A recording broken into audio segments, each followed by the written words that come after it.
Hey everyone, welcome. It's Baron, and this is part 3 of the Novice Path for my Arc Ignite Elementalist build. As you can see, I'm going to be doing this one standing and check how it does with the audio. Parts 1 and 2 took it slow and only covered game basics and Act 1, respectively, but now it's time to pick up the pace a bit and cover 2 acts in this shorter video since some of the most fundamental basics have already been covered. The pace will pick up even more in following videos. I should actually be able to finish the campaign and transition to maps in just another video or 2 after this. We'll see how long it is. For now, you should be starting to get a feel for how to move your character through the campaign, so I'm not going to necessarily make each quest and skill gem pick up as hand-holdy as it was before. Instead, I'm going to focus on overall patterns for act quests, and I'll just be calling out any big skill or gear changes. However, if you would still like a very specific step-by-step leveling guide that integrates quests, gems, trips to town, all that stuff, I want to introduce this neat little tool that's been around a while called Exile Leveling. This is a project run by a user named Heart of Foes. I hope I'm pronouncing that correctly. It didn't make much sense for me to introduce this in Act 1 since at that time I was walking you through all this stuff manually anyways, but now that I'm starting to leave some of the more moment-to-moment questing stuff to you, the player, this is a great optional resource you can choose to have on hand. As you can see, the website tells you exactly the quest ordering to go through, and if you come over here to the build page at the top, we can click there and import a Path of Building file. I've imported mine here. It will actually read all those skill gems. It has a database of when those gems come online, how much they cost, all that good stuff, and it integrates them right into the list. Tells you where to get them, when to get them, with what currency, all that good stuff, and it all just weaves it into a step-by-step list. This is a very cool tool, in my opinion. You don't have to use it if you'd prefer not to kind of micromanage your playstyle, but if you would find this kind of thing helpful, I definitely endorse it. So, let's minimize this. As we move into Act 2, the main thing that I want to call out is how different it is from Act 1 in terms of what you might think of as linearity. So in Act 1, with the exception of a couple of side areas, you pretty much just went from beginning to end, right? You kind of followed this curving pathway here, but overall it was a straight line. Now in Act 2, by contrast, the quests are going to have us crisscrossing all back and forth, and this introduces the possibility of wasting a pretty egregious amount of time through backtracking, going back to the same area multiple times when you could have just gone once and did everything you needed to do.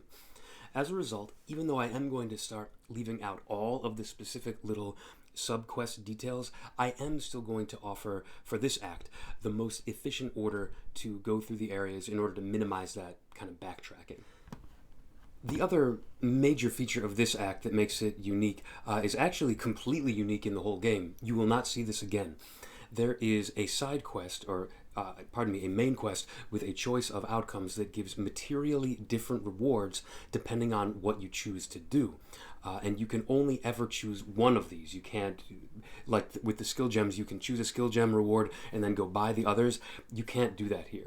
So in this quest, you are asked to choose whether you want to help one of 3 bandits who are attacking the town or simply kill them all. So the rewards have been rebalanced recently in the most recent patch, and as of now, this is where they stand.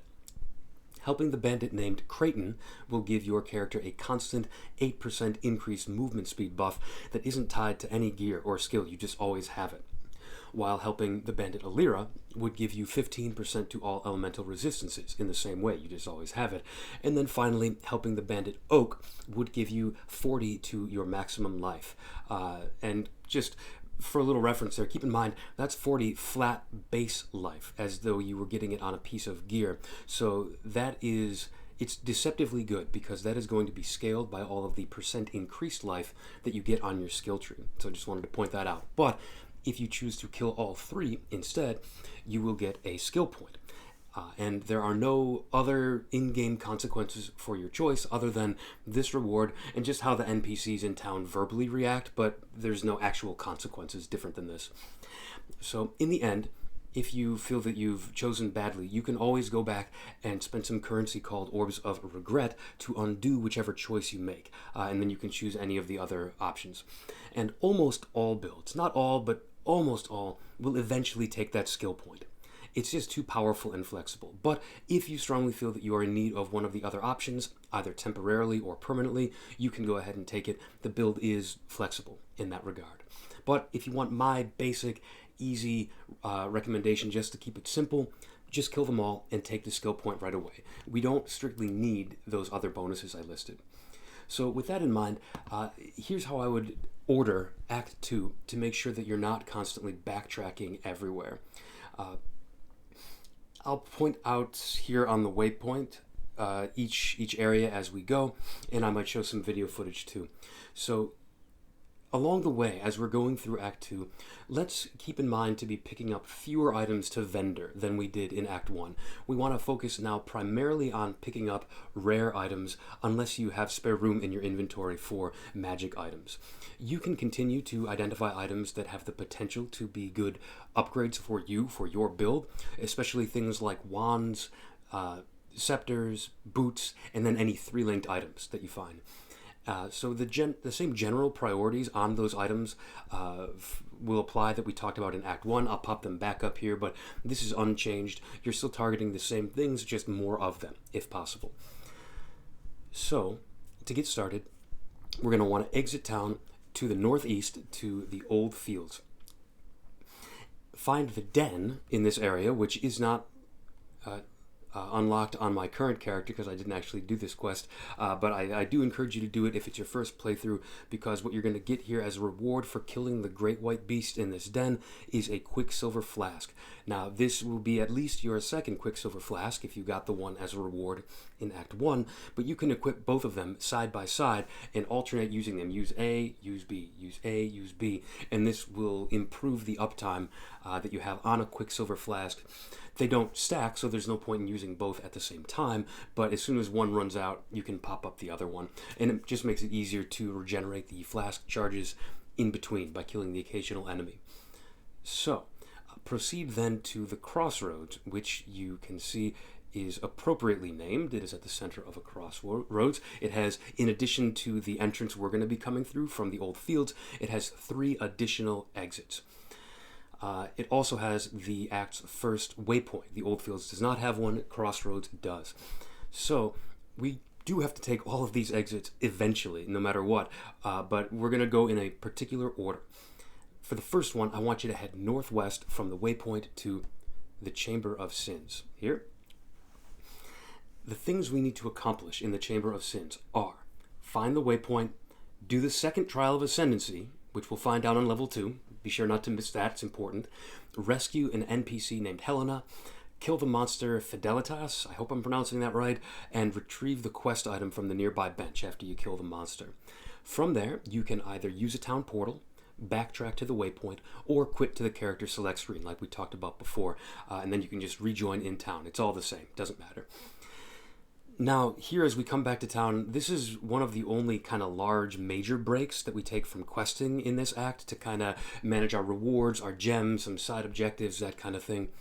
So we are going to choose the reward of one of the heralds, Herald of Thunder or Herald of Ice. I slightly lean towards Herald of Thunder, but it doesn't matter too much this early in the game. Now, a herald is not technically an aura, but for our purposes here, we can kind of think of them as auras. They do the same kinds of things. They just wouldn't apply to other players if they were around us. That's one of the key differences. But they reserve our mana, and they give us an effect, in this case adding some base damage onto our spells and attacks. And in fact, there is another actual aura that we can and should buy now from Yina, who is this town's quest gem vendor, and that aura is Summon Skitterbots. It will it will chill and shock enemies around us. Now, these are temporary. The Herald that we're going to use, which will probably only have room to reserve mana for one of them, the Herald and Summon Skitterbots are temporary. We will be replacing them with better auras when they get unlocked later, but this is what we're going to use for now. It will reserve a big chunk of your mana, so you can feel free to back off of this if you find that it's making your mana sketchy, like you don't have enough to cast your skills. But this is also the time, as we're going to discuss in a moment, where on the skill tree we will start to be pathing towards some mana reservation efficiency to take some of that pressure off.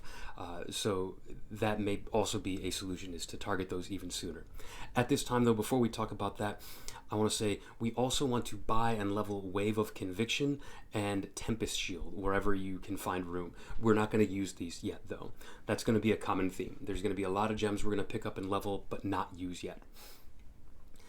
So at this point, having rescued Helena also gives us another reward. We have unlocked the ability to create and visit a hideout, a private area we can access via waypoint and decorate as we like.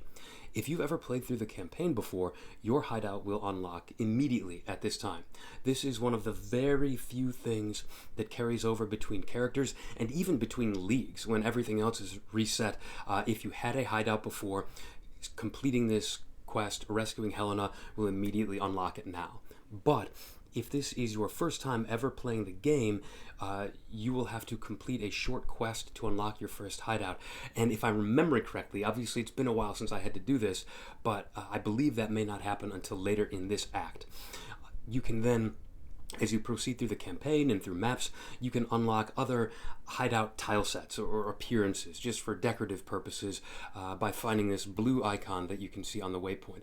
This is the icon for hideouts.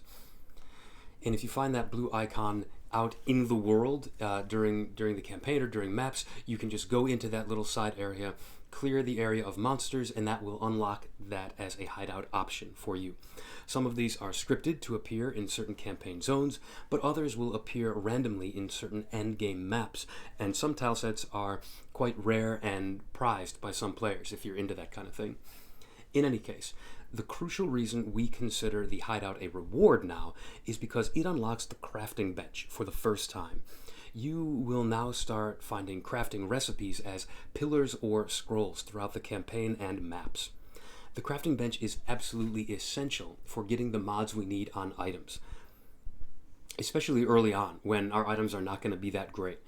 This is probably the first time you'll have to give any real consideration to the concept of prefixes and suffixes. So these are the two types of mods that appear on an item. And if you're not familiar with them, it may not be immediately apparent which are which. So like life is always a prefix, strength is always a suffix. Like how would you know that? Well, it's not immediately apparent until you just kind of start memorizing it, but you can get a feel for which is which by either holding Alt while you are hovering over an item, or at the crafting bench, you can go to the crafting bench and it will tell you which of the craftable modifiers are prefixes and suffixes. And this is important because the crafting bench can normally only add one modifier to an item, and a rare item can only have 3 prefixes and 3 suffixes. So if you've already got 3 suffixes, say strength, dexterity, and fire resistance, you cannot then craft cold resistance even if you have an open prefix. It's just a maximum of 3 each. And the crafting bench, again, can usually only add 1 mod to an item even if there are multiple open slots. So those ones that I mentioned are kind of what you'd want to lean towards. If there's an open prefix, you can craft life. If it has an open suffix, you're probably going to want to craft either a resistance or else an attribute you need, probably strength or dexterity. So start filling these out immediately on any gear pieces that have open affixes with whatever you can afford. It does cost some crafting currency. You may not be able to upgrade all your gear right away, but always keep it in the back of your mind as a potential upgrade. And as I alluded to a minute ago, while we are on this break from questing, let's actually take this opportunity to look at the skill tree. This is the tree that we are going to be shooting to fill out when we transition from the end of Act 1 tree to this is going to take us through the end of Act 3, beginning of Act 4, around the time that we take our first ascendancy points at the Labyrinth. As you can see, I've got those comparator green lines on to show you the difference between the Act 1 tree and the following tree. So I'm actually going to, and we'll just look at the Act 3 or Act 4 tree. So this is what we are starting to build out as we are working our way through Act 2. Here's some crucial things to note about it. So first of all, we are in fact taking Elemental Overload right away. Elemental Overload is a keystone. This is the first keystone we are going to take in this build, though not the last. Keystones are these particularly large icons, and they are unique in the sense that they all have some kind of downside or build condition that you have to build around. It is not all strictly upside like the other notables on the tree are. So you can't just take these willy-nilly, is all I mean to say. But this keystone, for example, it would be terrible if we were scaling critical strikes in our build. A critical strike build, if you're actually leaning into it, you can be multiplying your damage by over 500% with critical strikes, and you can be getting a critical strike on every single hit. It would be crazy to nullify all that extra damage to get a paltry 40% more damage if you were scaling crits. The thing is, we're not in this build. It is a very high opportunity cost to scale crit. It takes part of your ascendancy, it takes a lot of gear affixes, it takes a lot of skill points, a lot of things need to go into making a crit build, and we would rather scale other types of damage. And so we are just going to use this keystone to take the very sporadic critical strikes that we're getting now, 5 to 10% of the time, and smooth that out and turn it into a consistent damage bonus. As long as we've hit one of those critical strikes somewhat recently, we're getting the full and complete effect of this keystone. So that is Elemental Overload, but let's not be fooled here. Even though this wheel right above it is nearby, Acrimony, 15% to damage over time multiplier, do not take this right away. I have it on this tree because I want it to be taken right near the end of this tree, around the end of Act 3, beginning of Act 4. This will be taken in preparation for our big change over to Ignites at that time. At this point, though, Acrimony would do nothing for us. So if you feel that you need additional damage after you've taken Elemental Overload, you can come down here and you can take Stormweaver, would be perfectly reasonable. Or if you feel that your mana reservation efficiency is in a tight spot, you can come over to take Deep Thoughts here and the Mana Mastery, which increases your mana reservation efficiency, or you can come down here and start taking Sovereignty. And of course, there is always the option to come and get additional life and a little bit of chaos resistance as well. So we're not adding a ridiculous number of points here. You know, this is only going to take us from level 14 to 35, so there's not like a crazy amount that we have to do. But you've got options. You can kind of vary the order a little bit depending on whether you're feeling most squeezed by your damage, enemy damage, or mana reservation efficiency. Again, just don't take this Acrimony wheel until you're just about to take your Labyrinth, your first Labyrinth. Now, an earlier version of this tree did have us temporarily taking Heart of Thunder here. And this would be what you would do if you were really still struggling with damaging enemies. I hope that that will not be the case for you, but if maybe you're having difficulty finding a good weapon, or if you're just particularly new and need a little bit of extra help, you can take that Heart of Thunder node and this whole wheel leading up to it for increased damage. The reason I don't have that in the tree is we're going to need to pretty quickly spec out of that.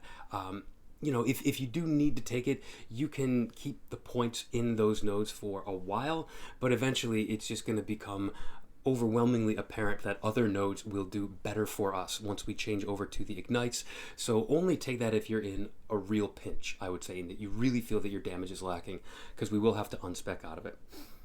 So, in any case, I think that's all we really need to talk about with the skill tree. So let's dive back in to Act 2 and talk more about the questing and making sure that we are going in the right order to prevent backtracking.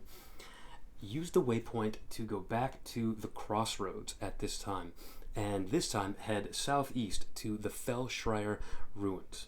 Sorry. In here, you are going to find the crypt, which has two levels to the crypt. There it is. It has a waypoint, and the important thing here is the first level will have your third Trial of Ascendancy. So if you're keeping track, that is one trial in the first act of the game. This is now 2 trials in the second act of the game, bringing us up to a total of 3. Don't skip this. Again, I'm just going to be a broken record on that point.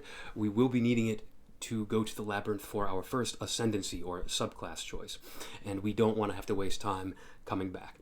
On the second level of the crypt is the quest item you need for a skill point, so that is very important to do too. We will save the last northernmost crossroad exit for later. We're not going to worry about that quite yet. This is part of the ordering that I'm talking about here.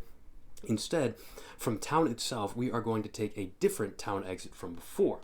Rather than exiting to the north, or the old fields to the north, we're going to exit to the riverways to the southwest. And I believe, I could be wrong, but I believe this is always the first time you encounter Einhar, who is a non-playable character, an NPC, with an optional quest to kill specific beasts. You do not have to do this, and in fact, you are going to find more and more of these NPCs scattered throughout the campaign, and they're all optional. Think of them as kind of previews for endgame currency farming options. Anytime you run into some random person out in the world who says, hey, this weird thing is happening, help me kill these monsters that are appearing in a very specific way. That is, those are endgame kind of currency farming mechanics, and you can just think of these as a taster for those. You can choose to do them if you want. They're not going to be ridiculously rewarding, so it's up to you. But regardless of whether you kill all of Einhar's beasts for him, progress through the riverways to the waypoint. Riverways does have a waypoint, and it's usually towards the beginning and center of the area, though that's not 100% of the time. And so there's 2 exits to this zone, to the wetlands and to the western forest. And again, we do have to go through both of those, like at the crossroads. So you would think it doesn't technically matter, right, which order you go in. There is one reason that I want to bring up that going to the wetlands first is likely the better choice. So remember how we talked about zones resetting after 15 minutes or so that you're not in the zone? So if you quit the game or go back to town, or you're just in another area of the game, it'll reset, the map will reset, you'll have to re-explore it, all the monsters come back. Well, the thing is, the wetlands path here should not take us as long as going the other direction to the western forest. There's less stuff that we have to do in the wetlands, so we actually, by doing this first, we increase the chances that we make it back to the riverways before that area despawns. So we will retain the map that we have searched out in that area and make it easier to find the western forest.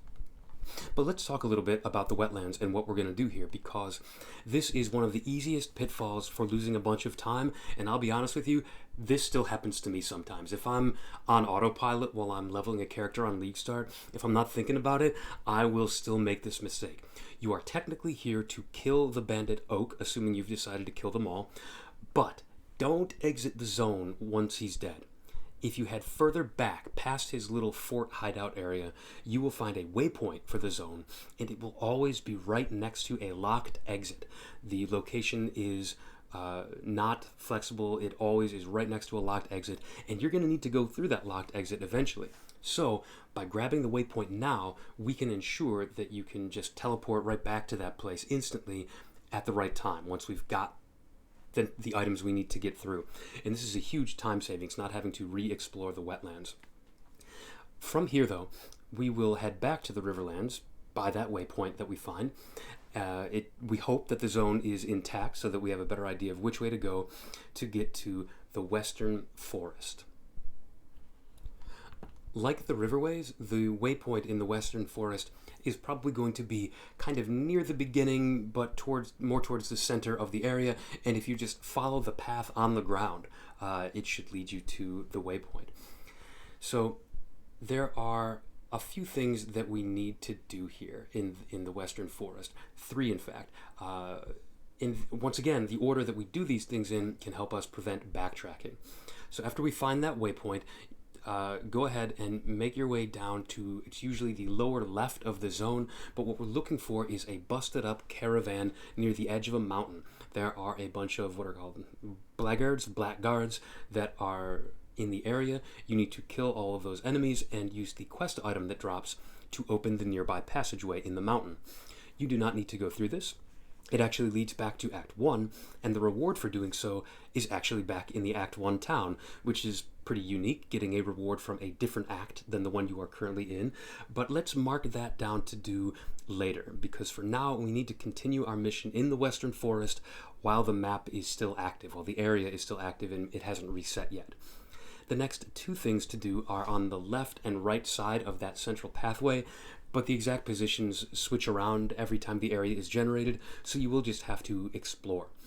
Ideally, the first thing you would do is kill Lyra, the second bandit. Her little fort, just like Oak's, is located in this area. And the second thing that we have to do is enter the Weaver's Chamber. It appears here. It does not have a waypoint. It is a separate side area off of the Western Forest, and the reason this ordering is important is because you might end up spending a little time down in the Weaver's Chamber, and if it takes you longer than expected, I don't want to risk that the Western Forest map has regenerated. So we would rather go Blackguards, Lyra, and then Weaver's Chamber. So go in, kill the spider boss inside, and pick up the quest item. At this point, you can use a town portal, or again, just quit to the character select screen and then rejoin the game. It still works. And for killing the Weaver, Silk, the NPC, is going to offer us a bunch of options for gem rewards, but we're actually not going to use any of them right away.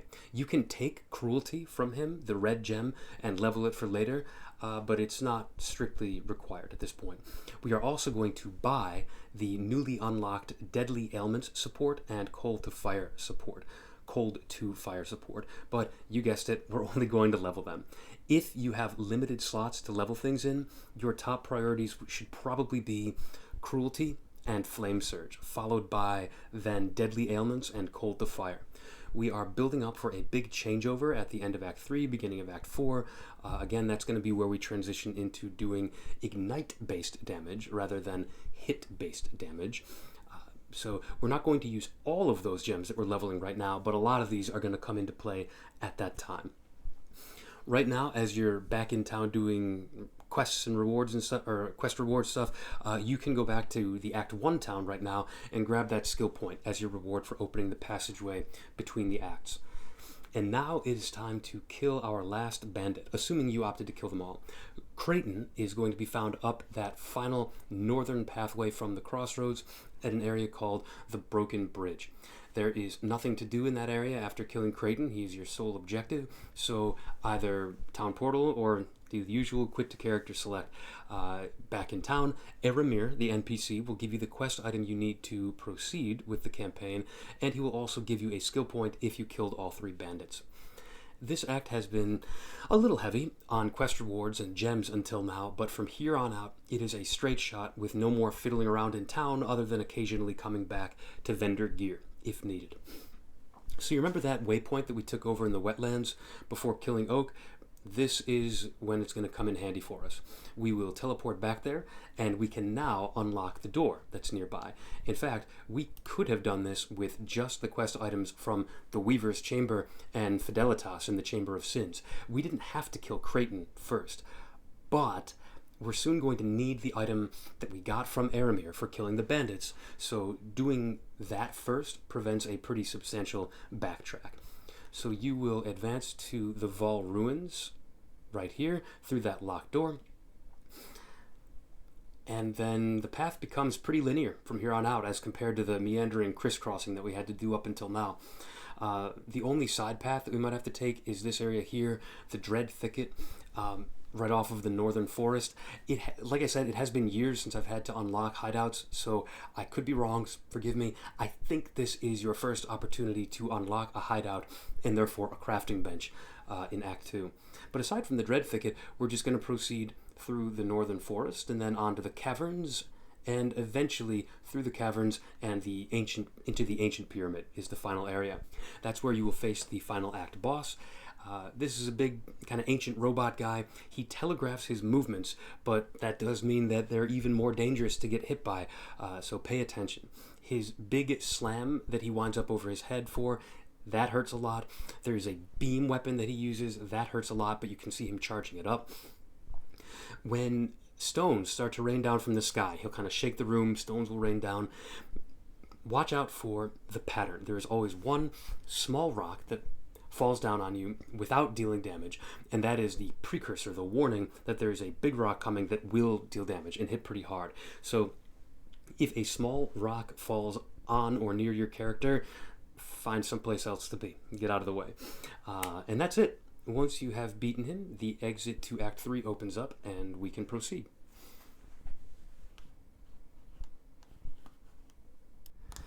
As we start Act 3, take note that this is one of the very few times in the game that you actually have to talk to an NPC to get a quest started. I think I can count on one hand the number of times that happens in this game. Normally the quest just starts whenever you interact with it out in the world, and you can skip over talking to the NPCs if you would like. But in this case, on the way to the Act 3 town, so you pop out from Act 2 in this city of Sarn area, and you need to make your way to the Sarn encampment. That is where the actual town is, although the names seem like they are swapped, but the plot will tell you a little bit about why. And you do have to rescue Clarissa along the way to town, and then talk to the NPC Clarissa in order to proceed with the quest. So for Act 3, I am going to trim down my advice a bit more, even. Act 2 got so much focus because of that precise pattern that we had to take through the act, but I can give you more of an overview for this one. And here are some of the important bits. For starters, let's cut down even more on the number of items we are picking up. You should have started accumulating those basic currencies by now. Your wisdom scrolls, your transmutations, your alterations. And if you're running low on wisdoms, for example, you can always vendor blacksmith's whetstones or armorer's scraps to give you stacks of wisdom scrolls. Now, in terms of gear to wear yourself, the only change in priorities is that you can start keeping your eyes open for a weapon that we don't necessarily want spell damage on it, because we're going to transition to a type of damage that doesn't benefit from spell damage, but you can start keeping an eye out for modifiers like damage over time multiplier, since that will be good for us soon. But things like plus gem level modifiers, increased lightning damage, that remains good. Having increased fire damage would also be good at this point. But as we proceed now, a blue magic item you're just going to find is very rarely going to be an upgrade, because by now you should probably have started filling out your gear with rare items at most slots, and a magic item can only have 2 modifiers. It's just not going to happen very often that is going to be an upgrade for you, so you probably won't be picking up too many magic items. But the one exception is that in Act 3, we will start finding items with 4 sockets and links. And so now you will want to pick up 4 links regardless of rarity. Up till now it's been only 3 sockets and 3 links on items. Now we'll start finding 4. And this is a crucial damage upgrade for our main skill, because every support gem that we can use is a huge damage multiplier. Find a good 4-link item as soon as possible. The Path of Building will give you some different gem options depending on what colors you find, but it can be pretty flexible here. A blue socket and then a mix of others. Can be blue, red, green, just as long as they are not all red or all green. We can work with most combinations that we find.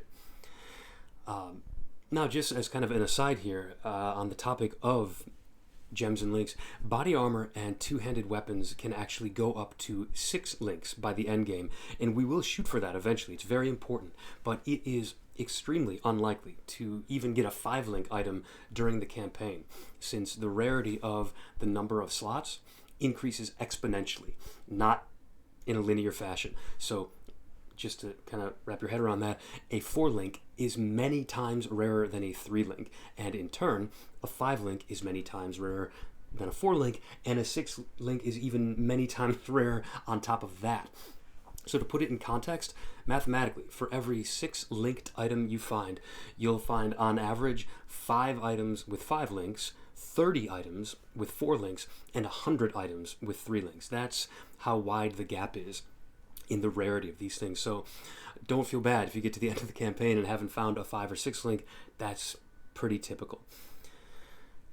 So in short, what this means is that most players will be using a 4 linked item for their main skill, and the exact item can change. You can move it to a new, helmet if you get a good one, but you will probably be using a 4 link into early maps. Maybe you'll upgrade to a cheap 5 link briefly, but a 6 link body armor is often one of the first upgrades that a player would want to target in early maps because the damage boost from it is just that strong. I say all of this to note that yes, we are looking for a 4-linked item now to upgrade our damage, but this is the last upgrade of that type that we're going to see for a while. We will have to find other ways of upgrading our damage because we're probably not going to get another link on our main skill for a while. Now the next general piece of info. Act 1, as I mentioned, had 1 trial of Ascendancy, and Act 2 had 2 trials of Ascendancy. Act 3 has, you guessed it, 3 trials. Don't worry, they're going to slow down after this. Your first trip to the Labyrinth, which we're going to be doing soon, will require you to do all 6 of these, but your next couple trips after this will only require 3 additional trials each.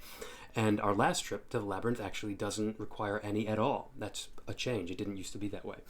In any case, for now, the 3 Labyrinth trials that you would like to find in this act are in the Crematorium, the Catacombs, and the Imperial Gardens.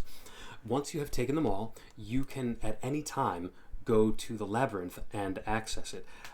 I usually recommend it right before the final Act 3 boss, once you have unlocked the waypoint in the area called the Scepter of God. But if you would rather be a little stronger first, beginning of Act 4 is also a completely acceptable time to go to the Labyrinth. Now, on the topic of quest progression, Act 3 does have a little bit of backtracking that we can avoid. It's nothing so egregious as we saw in Act 2, but in brief, when you are at the Battlefront area, which, let's see, the Battlefront area right here, you will find one of the 2 quest items that you're going to need soon, called the Ribbon Spool. Before proceeding to the Solaris Temple, take a detour to the docks, which has a waypoint. I did not select it, which is why the icon looks different there. Take a detour before going to the Solaris Temple over to the docks, and you can save yourself some time this way because there is a second quest item we can find there called Thaumatic Sulfite, and then you can go explore the Solaris Temple where you will find somebody who wants you to go get these items. Well, you will have already gotten the items, so you don't need to backtrack. If you had just followed the game's quest line as it was given by NPCs, you wouldn't necessarily know to go get the Thaumatic Sulfite until you had talked to somebody in this Solaris Temple. Then you just have to turn right back around and go get it. Now, the other thing to note about efficiency in backtracking is that once you make it to the Ebony Barracks here by preceding the quests, you will want to go to the Lunaris Temple first. The Imperial Gardens is the other area that you need to exit to from the Ebony Barracks, but the Imperial Gardens is always very easy to find from the Ebony Barracks waypoint. It's always just a little bit up and to the right from the waypoint. So I would actually say explore the Ebony Barracks once you get the waypoint and go find the Lunaris Temple first. I just find it easier that way. But that is going to do it for quest ordering here. It's much more linear. During this act, we're going to make a few gem changes, as usual. The first quest we're going to complete, called Lost in Love, awards several gems as quest and vendor rewards that we'll want to take. Take the curse Elemental Weakness as your free reward, and use it immediately as a debuff against stronger enemies. Also, optionally, buy and level, but do not yet use Flammability, Discipline, Malevolence, and potentially even Purity of Elements. Purity of Elements is an aura that is not in my Path of Building file, but it can be a good stopgap for getting your resistances up if you are having trouble finding good gear and putting crafted modifiers on it to get your resistances up. This can be something that you can use temporarily, but you will have to drop another one of your auras to fit it in. You won't have room. And then, near the end of the act, we have the infamous library quest. Where is it? So this character doesn't have the library waypoint.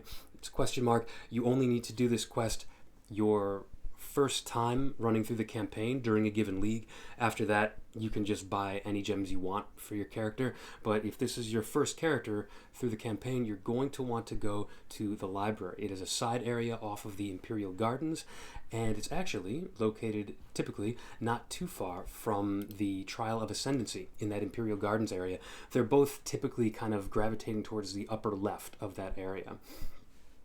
So if you complete the side quest in the library, there's a vendor inside, Ciosa, who will give you access to buy all the gems that have been unlocked up to this point for all classes. So that actually means you'll be getting access to a lot of things right now for the first time.